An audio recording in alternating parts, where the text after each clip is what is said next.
It was billed as one of the biggest duels in recent college wrestling history. At the end of the day, it just proved that Penn State is still on another planet. Top-ranked Nittany Lions 30-8 over number 2 Iowa. Penn State won 8 of the 10 individual matches, including 4 bonus point victories. Take it to State College now for the big interview. Welcome in Penn State's 184-pounder Carter Starocci. Carter, before we get into the duel itself, I want to know about the atmosphere. Tell me what it felt like inside the BJC on Friday night. Yeah, being in that Bryce Jordan Center, that's a feeling that's going to be really hard to describe. I mean, all those fans always come out to support, even at the rec hall. And with the BJC, you have the fire, you have the music that's a little louder and things like that. They control the lighting. And so for us, we have to stay dialed in and focused on our mission, but it's nice to take a little peek at what's going on. And it's just an environment that's going to be really hard for opposing teams to compete in. And for us, it's just, that's part of the reason why we do it. And that's part of the reason why it makes things so fun, obviously for us, but even more so for our fans. Does it feel any different when you have Iowa, the number 2 team in the country, coming into your home dojo, as Gabe Arnold called it? No, not for us. I mean, I think we approach every week the same, and just we control what we can control. But obviously, it's the fans get a little more rowdy, and I think they were a little more energized that match, because any little thing going on, they were all fired up. And so I think for them, they enjoy that stuff kind of more. But it's for us, we got to keep the same focus as we're approaching the Natty Daddy season, I call it, with NCAAs being around the corner. That's being the main focus. And so that's where our keys are ahead. All right, there was a lot of buildup to your individual match when Gabe Arnold, who I just referenced, he wrestles 184 for Iowa, said, and I'm going to quote here because I don't want to get caught misquoting, "This time will be in your home dojo and your head's mine, book it," end quote. I know you've heard that because you responded by saying, is he even their starter? Because I actually think the other guy's better. So how did you know kind of ahead of time that you were going to end up wrestling Angelo Ferrari, not Gabe Arnold?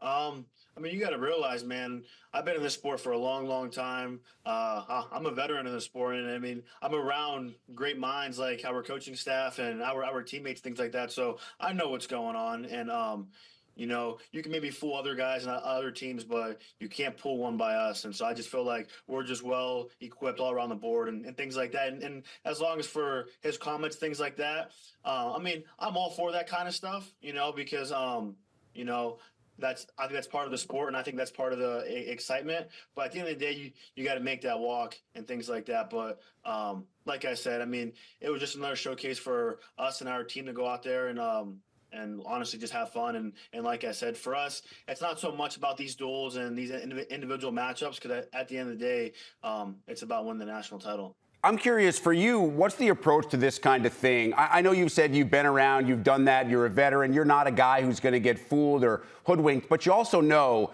that anybody who faces you is thinking about the possibility that it could be a career-changing win for them. So how do you approach that? No, I don't think that's correct, because I think whatever happens out there, you know what I mean? Like, I'm the kind of guy you got to kill, you know what I mean? And if you don't kill me, then it's the next time I'm gonna keep coming after you over and over again. So for me, even if something does happen, I mean, I'll catch you again. And so, and that's kind of my focus, and I feel like that's kind of what is freeing for us, and that's something that our coaches talk about. It's not just about the match going on now. It's about the next match, and the next match, and the next match, and everything's practice. You know what I mean? Like, even though we get those great environments and things like that, but it's just another practice for us, another opportunity for us to get better and just kind of improve our skills for the next one. And even the national tournament, that's practice for the World Championships. And the World Championships is practice for the Olympics. And you know what I mean? So when you have that kind of perspective and things like that, you kind of always have the upper advantage. Now, as for the match itself, I'll give Angelo Ferrari some credit. He obviously wrestled a smart match. He wasn't going to take a lot of risks, put himself in compromising positions. So as soon as you noticed that going in, and I'm sure that was part of your scouting report as well, what did you do to adjust mid-match? Yeah, I mean, just keep coming ahead, and that's one thing too that's I think that separates its champions from a lot of champions is you got to be able to have it's plan A, plan B, and plan C, and however many plans you need, because a lot of the times it's guys who can be backing up, it's going to the edge of the net and things like that. And so that's what most guys are doing to us as a team. I think they're just going to slow us down and all that other stuff, which is fine. But at the end of the day, I mean, I don't know if I'm the coach of another team or if I'm an athlete and I'm just trying to hold on and try and back up and keep things close. I don't know if that's really setting you head for its long-term success, and for us, that's not kind of what we focus on. We want to dominate and put points on the board. But at the end of the day, a win is a win.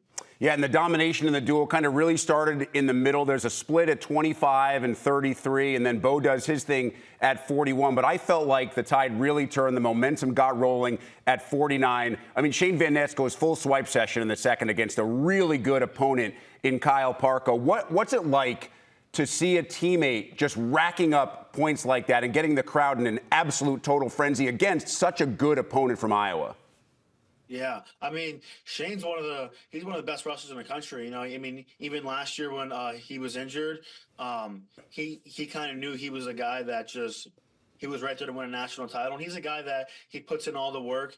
You always see him working with the coaches and things like that. So for us, that's not a surprise, but it just shows too that our team is really, really deep because we have guys all the way from 125 to heavyweight, from freshman to senior. I mean, all these guys are ready to go. So for me, it's really cool to be a part of, and it's always fun to watch. I mean, I've been a part of this program for a while now, so I'm kind of used to how things roll around here, and it just gets better every year.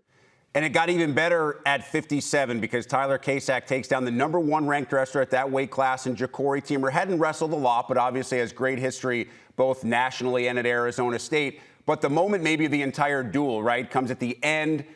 Tyler has him up in the air with one arm and raises the other arm in celebration as the clock kind of winds down. How savage was that, and what was the team's reaction? How much conversation has there been about that post-duel? I don't think much conversation post-duel because now our focus is on Michigan and Maryland coming up this weekend, and so we have to take those teams it's very seriously, just as we do every single team. And as far as the hand in the air, that's kind of when I start my warm-up. So I didn't get a chance to see that live, but I kind of heard the crowd yelling a bit, and then I saw Tyler was walking off, and I saw this huge gash in his eye, and then he was all fired up, and so then. After the duel, I obviously saw a few things where he had his hand in the air, and I'm just like, that's something Tyler would do, and I feel like the fans appreciate that stuff, and that's the stuff that I think the sport needs. But again, I think the focus is on the wrestling, and that's what matters. And then obviously him getting a big win like that, I feel like he was fired up, and I mean he's having a great season up at 57, so I think he's filling into the weight class pretty good. Yeah, I kind of figured that you didn't get to see a lot of that because I know once you get ready to start close to intermission, you're getting ready for your match as well, which means you didn't really see Mitchell at 65 take on Mikey Caliendo. That's 1 versus 2, but Mitchell Mesenbrink has very quickly become one of the dominant wrestlers in this country, really at any weight class. I mean, that was never a match against the #2 ranked wrestler in his weight class. How has Mitchell ascended to the point where he's gotten to? Yeah, I mean he's been looking really good even since when he first got here, and I mean he's the kind of guy too that's just not going to stop. He's going to be on you the whole entire match, and I feel like that's just a lot for guys to handle. I feel like most guys can't keep up with that pace and things like that. And Mitch is a guy that he just kind of loves the sport of wrestling, and he loves to fight. Even when he's in a dogfight, I feel like he looks forward to that stuff.